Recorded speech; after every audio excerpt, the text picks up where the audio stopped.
बिस्मिल्लाहिर्रहमानिर्रहीम। अस्सलाम वालेकुम व्यूवर्स, कैसे हैं आप? उम्मीद करती हूँ कि सब ठीक ठाक होंगे। आज की वीडियो में मैं आपको बहुत ही ब्यूटीफुल सा नेक बनाने का तरीका बताऊँगी और ये मोस्ट रिक्वेस्टेड वीडियो है।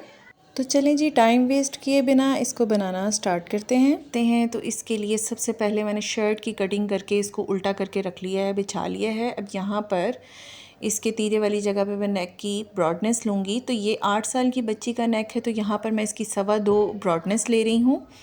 अगर आपकी शर्ट का साइज़ मीडियम है तो यहाँ पर आप इसकी ब्रॉडनेस 3 इंचज़ लें, और अगर लार्ज है तो 3.5 लें।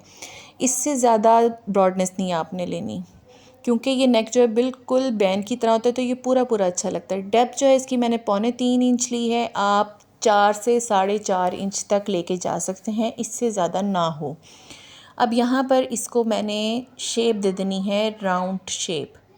और इसकी बैक साइड, क्योंकि ये दोनों फ्रंट और बैक मैंने इकट्ठे रखे हुए हैं, तो यहाँ पर मैं इसकी बैक साइड की भी हल्की सी शेप दूंगी, तकरीबन आधा इंच जितना इस पर राउंड शेप इसको दे दूंगी।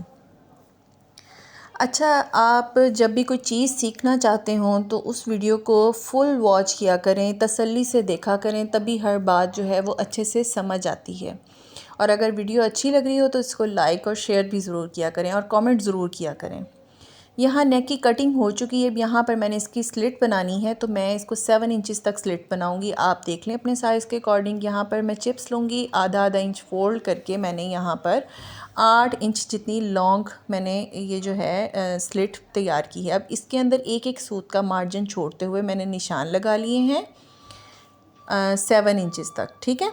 तो इसको इस तरह से सीज़र की हेल्प से ये जो एक एक सूत जितना मार्जिन था इसको मैं निकाल दूंगी, तो ये हमारी स्लिट बन गई। अब इसको मैं किसी एक्स्ट्रा कपड़े के ऊपर रख के पेस्ट कर लूँगी, और सिलाई जितना मार्जिन जो है, फोल्डिंग जितना मार्जिन छोड़ते हुए कपड़े को मैं इस तरह फ़ोल्ड कर लूँगी, और यहाँ पर मैं ग्लू से इसको पेस्ट कर लूँगी। ग्लू लगा लिया करें, इसमें कई कपड़े ऐसे होते हैं जो कैरी करने बड़े मुश्किल हो रहे हैं, तो जब आप ग्लू लगा लेते हैं ना तो कैरी करना आसान हो जाता है, सिलाई आसान हो जाती है। अब यूँ आप स्लिट को अपने सामने रख के देखें, लेफ़्ट हैंड साइड पे आप इस तरह पेंसिल से मार्क करें, जब आप पलटेंगे तो वो आपकी राइट साइड पे आ जाएगी। अब ये एक निशानी है कि आपने इस साइड पे लूप्स लगानी है। तो यहाँ पर मैं इधर एक सिलाई लगा लूँगी इस तरह से, ताकि मुझे निशानी रहे कि मेरी जो लूप्स हैं वो इधर इधर सिल के आनी चाहिए। अब यहाँ पर मैं मार्जिन का निशान लगा लूँगी, 1 इंच मार्जिन पे मैं लूप्स लगाऊंगी, 2 इंच लेंथ की लूप्स में कट कर लूँगी। और यहाँ पर मैं सिलाई का जो बखिया है बिल्कुल बारीक रखते हुए मैं लूप्स को लगाना स्टार्ट करूँगी। लूप्स की जो बंद साइड है वो मेरे राइट हैंड साइड पे आनी चाहिए, ठीक है, इस तरह से। अब यहाँ पर सारी लग चुकी हैं, एक्स्ट्रा जो है उसको मैं कट कर दूँगी। और अब शर्ट को उल्टा करके मैंने इसका क्रीज़ दे दिया है बिल्कुल सेंटर में। अब इस स्लिट को भी मैं इस तरह से सेंटर में रखते हुए, प्रेस करके बिल्कुल इसके सेंटर में रखते हुए शर्ट के साथ इसको अटैच कर लूँगी। सबसे पहले मैं इसके बिल्कुल सेंटर की सिलाई लगाऊँगी। अच्छा, अब ये स्लिट पे मैं बार बार ये बात बताऊंगी कि आपने जो सिलाई का बखिया है वो छोटा रखना है, क्योंकि लूप्स निकल जाती हैं अंदर से अगर आप बड़ा बखिया रखेंगे। अब यहाँ पर इस पूरे चिप्स के इर्द गिर्द मैंने इसकी सिलाई लगा लेनी है। लगाने के बाद मैं फिर थोड़ी सी प्रेसेस को बिठा लूँगी, इससे ना नीटनेस बहुत आती है सिलाई में। अब बिल्कुल सेंटर से हम सीज़र की हेल्प से इसकी कटिंग कर लेंगे, बहुत एहतियात से, क्योंकि सेंटर में मार्जिन बहुत कम है। तो आपने इस चीज़ का ख्याल रखना है कि आपकी जो किनारे की सिलाइयाँ थी ना वो कट ना जाएं। अब इसको फ़ोल्ड कर लेंगे अच्छे से, प्रेस करके इस तरह से स्प्रे करके इसको अच्छा सा फ़ोल्ड कर लेंगे। फ़ोल्ड कर लेने के बाद यहाँ पर मैं थोड़ी सी ग्लू लगा दूँगी। तो आप चाहें तो अभी इसकी तरपाई कर लें, ग्लू ना लगाएं, लेकिन मैं पूरी शर्ट के सिल जाने के बाद इसकी तरपाई करती होती हूँ। अब यहाँ पर बटन टेक तैयार करेंगे, तो इस तरह से फ़ोल्ड करते हुए हम इसकी बटन टेक तैयार कर लेंगे और शर्ट से मेजर कर लेंगे कि कहाँ तक हमें ये लगानी है। तो मैंने 5 इंच जितनी तैयार लेनी है, तो 6 इंच जितनी काट के इस तरह से एक साइड से फ़ोल्ड कर लूँगी, क्रीज़ दे लूँगी। अब इसको उल्टा करके इस तरह से जैसे वीडियो में दिखाया जा रहा है मैं इसकी सिलाई लगा लूँगी, इसको उल्टा करके। यहाँ से सिलाई लगा लेने के बाद इसको पलट के हम सीधा करेंगे, कॉर्नर को सीज़र से नोकीला कर लेंगे, और उसके बाद खुली हुई साइड पे भी सिलाई लगाकर इसको बंद कर लेंगे। ये देखें, अब हम इसको अपनी शर्ट के साथ अटैच करेंगे। अच्छा, शर्ट के साथ अब मैंने चूँकि जो स्लिट है बटन टेक है वो पूरी कटिंग की है, तो उसी हिसाब से मैं इसको सेट करके रखूँगी और नीचे वाली साइड से सिलाई लगाना शुरू करूँगी। अब ये जो लूप्स वाली साइड है इसको परे कर दूँगी, जिस साइड पे लूप्स नहीं लगी उस साइड से सिलाई स्टार्ट करूँगी, बारीक बखिए वाली ही, और इसको सिलाई को ऊपर तक ले जाऊँगी गले तक। अब फिर से उसी पॉइंट से हम सिलाई लगाना स्टार्ट करेंगे जहाँ से हमने पहले स्टार्ट की थी, और ये लूप्स वाली साइड को भी मैं बटन टेक के ऊपर रख के बिल्कुल नीटली और परफेक्टली, तो बारीक बखिए से मैं इसकी ऊपर सिलाई लगा दूंगी। अब यहाँ पर सिलाई मैंने वहाँ तक लगानी है जहाँ तक मुझे है कि मेरा जब पूरा नेक तैयार हो जाएगा तो सर आसानी से डल जाएगा। अब यहाँ 4 इंच का मैंने मार्जिन छोड़ के सिलाई को रोक दिया है, और बटन टेक वाली जो साइड है उसको पलटा के इस तरह घुमा के कि ये सिलाई के नीचे ना आए, मैंने बाकी की सिलाई भी अपनी कंप्लीट कर ली है। अब तीरों को आपस में जोड़ लूँगी और प्रेस से बिठा लूँगी। तीरों का जो जॉइंट है वो बैक साइड की तरफ आपने घुमा देना। अब यहाँ पर मैं उरेब पट्टी लूँगी बिल्कुल ट्रायंगुलर शेप में, और उसको 1-1 इंच जितना फोल्ड करके प्रेस से बिठा लूँगी। मतलब अगर हम उरेब को खोलें तो वो 2 इंच चौड़ी होगी।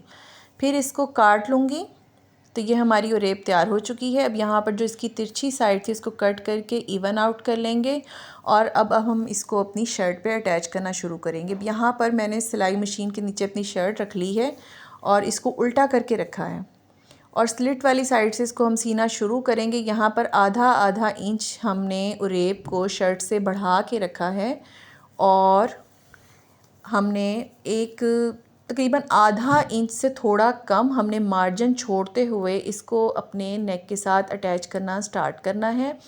अब यहाँ पर आपने शर्ट को बिल्कुल भी नहीं खींचना, लेकिन जो उरेब है उसको आपने हल्का हल्का खींचते हुए, बिल्कुल हल्का हल्का, कि ढीली भी ना हो और बहुत ज़्यादा खींची भी ना हो, आपने पूरी गले के साथ इसको अटैच कर लेना है आराम आराम से। तीरे की सिलाइयाँ बैक साइड पे ही होनी चाहिए। इसको इस तरह से घुमाते जाएंगे और आराम आराम से बिल्कुल आपकी जो सिलाई का जो मार्जिन है जो आपने छोड़ा है वो बिल्कुल परफेक्ट आना चाहिए पूरे नेक में। ये नहीं कि कहीं पर ज़्यादा है और कहीं पर कम है। इस तरह से हम ये देखें, यहाँ पर भी आपने इसको शर्ट को खोल लेना इस तरह से कि कोई झोल वगैरह कोई खिंचाव ना पड़े। इस तरह से घुमाते हुए हम दोबारा अपनी एंडिंग पॉइंट पे उधर पहुँच जाएंगे जहाँ पर एंड हो रहा है। अब यहाँ पर आप देखें कि मैंने जो जहाँ से स्टार्ट लिया था ना जिस साइड से, उसको मैं इस तरह खोल के इस तरह एंड वाली जगह पे इस तरह सामने रख के देखूँगी कि जो सिलाइयाँ हैं वो बिल्कुल हमारी परफेक्ट बराबर आएँ। जो मार्जिन है उनका जो ऊपर छोड़ा है वो बिल्कुल बराबर आए। इस तरह से मैं इसको रख के देख लूँगी कि ये बिल्कुल बराबर है, तो वहाँ फिर मैं उस हिसाब से अपनी सिलाई को एंड कर लूँगी। यकीनन आपको मेरी बात समझ आ गई होगी, क्योंकि अगर यहाँ पर बढ़ जाएगा या कम हो जाएगा ना तो गला जो है वो हमारा ऊपर नीचे हो जाएगा। अब यहाँ पर एंड हो चुका है। अब यहाँ पर भी मैं आधा इंच का मार्जिन छोड़ते हुए रेब का मैंने बाकी की जो एक्स्ट्रा रेब है उसको कट कर देना है।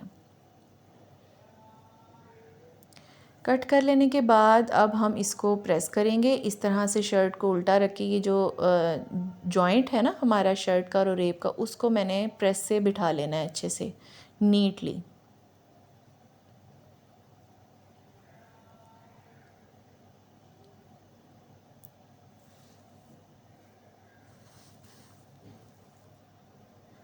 अच्छा, अगर आप लोगों को कोई भी चीज़ समझ ना आए तो आप लोग मुझसे कमेंट बॉक्स में ज़रूर पूछा करें, मैं इंशाल्लाह आप लोगों के जवाबात ज़रूर दूंगी। अब यहाँ पर इस तरह से मैंने उरेब को 2 फोल्ड किया है, वहाँ तक फ़ोल्ड करूँगी जहाँ पर हमारी जॉइंट की सिलाई आ रही है, उस सिलाई से बढ़ना नहीं चाहिए। बिल्कुल उस सिलाई के ऊपर ऊपर आपने उतना उतना इसको फ़ोल्ड करके प्रेस कर लेना है। जो सिलाई थी ना शर्ट की और उरेब की जोड़ की, इस तरह से उतना उतना फ़ोल्ड करते हुए आपने पूरी उरेब को प्रेस कर लेना है। ऐसे प्रेस कर लेने के बाद इसको ग्लू से आप चिपका लें। इस तरह से आपका काम जो है वो और आसान हो जाएगा। पहले मुझे ये तरीका मुझे नहीं पता था, तो मेरे से कई दफ़ा झोल आना शुरू हो जाता था, उरेब को कैरी करना मुश्किल लगता था। तो लेकिन ये इतना इजी तरीका है कि आप आराम से बहुत ही नीट नेक बना सकते हैं। अच्छे से प्रेस कर लें इसको, फिर ग्लू लगा के, ताकि ग्लू जो है वो ड्राई हो जाए। अब यहाँ पर ये देखें, इसको इस तरह से हमने फ़ोल्ड करना है। ये जो आधा इंच का मार्जिन छोड़ा था ना, ग्लू लगा के इस तरह फ़ोल्ड करना है कि जो स्लिट है उसके बिल्कुल एग्जैक्ट बराबर ये जो उरेब है ये फ़ोल्ड हुई है, इससे भड़ी हुई ना हो। अब इसको इस तरह से घुमा के फ़ोल्ड करेंगे तो ये जो अंदर दबाव हमने दिया इसको भी अंदर वाली साइड पे कर देंगे, ताकि नीचे से दबाव का जो कोना है वो बाहर को ना निकले। हल्की सी ग्लू लगाऊंगी और इसको पेस्ट कर दूंगी आपस में। ये देखें, अब थोड़े थोड़े हिस्से पे हमने ग्लू लगाते जाना है और इसको इसी तरह हाथों से फ़ोल्ड करते जाना है। ये देखें, इस तरीके से थोड़ा थोड़ा फ़ोल्ड करते जाएं, ग्लू लगाते जाएं, फ़ोल्ड करते जाएं।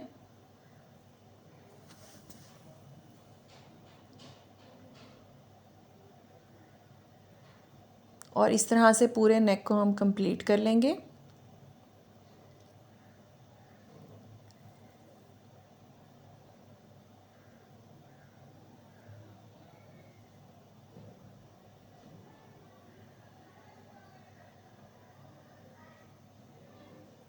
अब यहाँ पर एंड पे पहुँच के भी वैसे ही करना है कि जो आधा इंच का जो मार्जिन था उसको भी इसी तरह ग्लू लगा के हमने बिल्कुल स्लिट के बराबर तक फ़ोल्ड कर लेना है।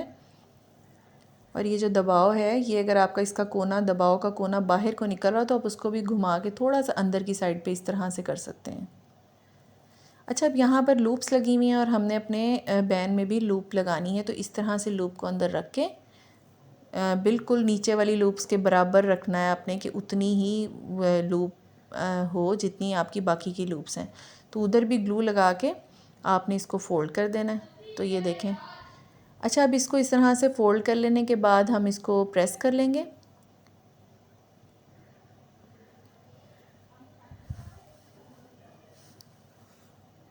ये पूरे नेक को मैं प्रेस कर लूँगी। अब हम इसकी सिलाई लगाएंगे। तो ये देखें, ये एक किनारे से हम इसको लगाना शुरू करेंगे। आराम आराम से अपनी सिलाई लगानी ताकि सिलाई आपकी उतरे ना। और इस तरह से हम पूरी सिलाई को कंप्लीट कर लेंगे।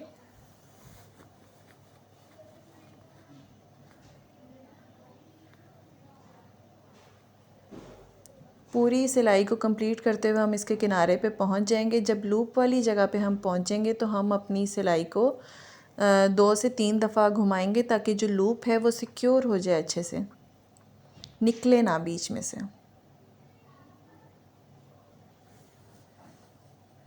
अच्छा, ये जो तिल्ले की मैंने लूप्स लगाई हैं ना, ये कैरी करनी मुश्किल हैं, ये निकल जाती हैं। तो आप एक तो ध्यान रखें, अगर आप ये लगाना चाह रहे हैं तो अपनी जो बखिया है उसको छोटा रखें, अदरवाइज़ आप दूसरी लूप्स यूज़ करें कपड़े की बनी हुई। अब इस तरह से सिलाई को घुमा के अब ऊपर वाला जो किनारा है उसके ऊपर पूरी सिलाई लगा लेंगे। तो ले जी, हमारा ब्यूटीफुल सा नेक बनकर तैयार हो चुका है। अब इसको अच्छे से प्रेस करेंगे, इसके ऊपर बटन्स लगाएंगे।